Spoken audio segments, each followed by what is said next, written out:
सभी को राधे राधे और आप सभी का बहुत बहुत स्वागत है मेरी यूट्यूब चैनल ज्ञान धारा में।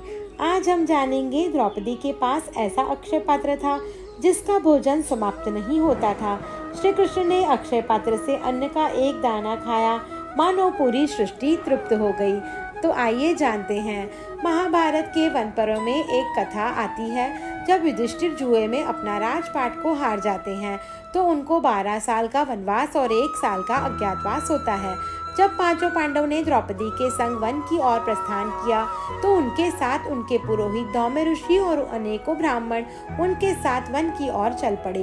युधिष्ठिर और द्रौपदी इस बात को लेकर चिंतित हो गए कि इतने ब्राह्मणों के भोजन की व्यवस्था कैसे करेंगे।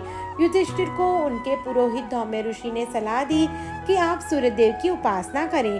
धौम्य ऋषि के कहने पर युधिष्ठिर ने सूर्यदेव की उपासना की और सूर्यदेव ने युधिष्ठिर के तप से प्रसन्न होकर उन्हें दर्शन दिए। सूर्यदेव ने उनके तप का कारण पूछा। युधिष्ठिर कहने लगे कि हे प्रभु, वन में कैसे इतने लोगों को भोजन का प्रबंध कर पाऊंगा, मुझे उसका उपाय बताएं। सूर्यदेव ने उन्हें अक्षय पात्र प्रदान किया। सूर्यदेव कहने लगे कि इसमें 4 प्रकार की भोजन सामग्री तब तक अक्षय रहेंगी जब तक द्रौपदी भोजन को परोसती रहेंगी और स्वयं भोजन नहीं करेंगी।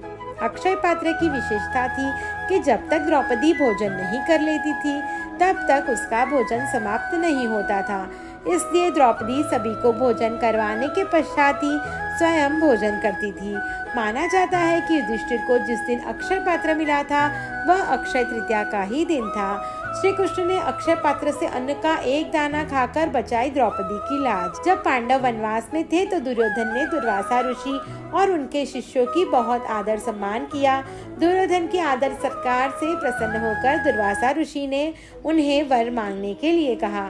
दुर्योधन कहने लगे कि मैं चाहता हूँ कि आप पांडवों को भी आपके आदर सत्कार का अवसर प्रदान करें, जिसे दुर्वासा ऋषि ने स्वीकार कर लिया। दुर्योधन की सोच शुरू से षड्यंत्र भरी थी और वह दुर्वासा ऋषि के क्रोधी स्वभाव के बारे में जानता था।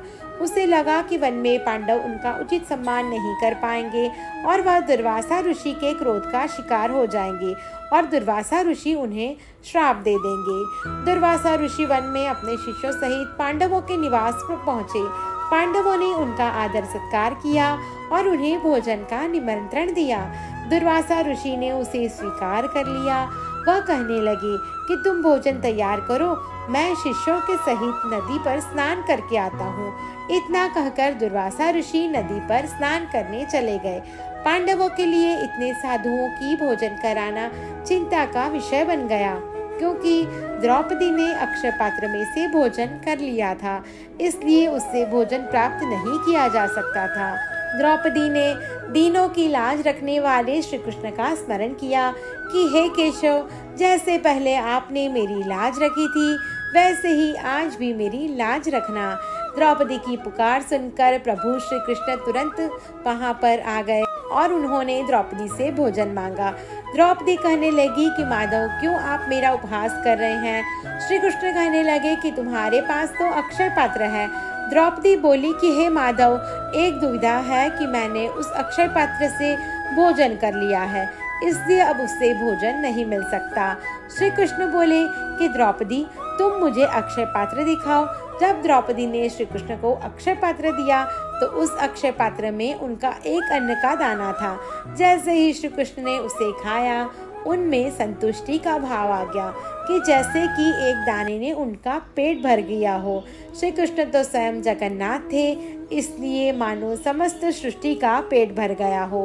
दुर्वासा ऋषि, उनके शिष्यों को भी ऐसा आभास हुआ। उनका पेट बहुत ज्यादा भर गया। वह साधुओं सहित वहां से ही चले गए और पांडवों के निवास पर गए ही नहीं, क्योंकि उन्हें लगा अगर पांडवों के पास जाएंगे तो भोजन खाने से मना करेंगे तो पांडवों को अच्छा नहीं लगेगा।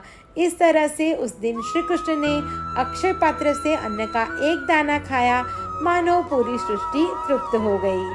आप सभी को मेरी ये वीडियो पसंद आई हो तो मेरा यूट्यूब चैनल ज्ञान धारा को लाइक, शेयर और सब्सक्राइब करना ना भूलें।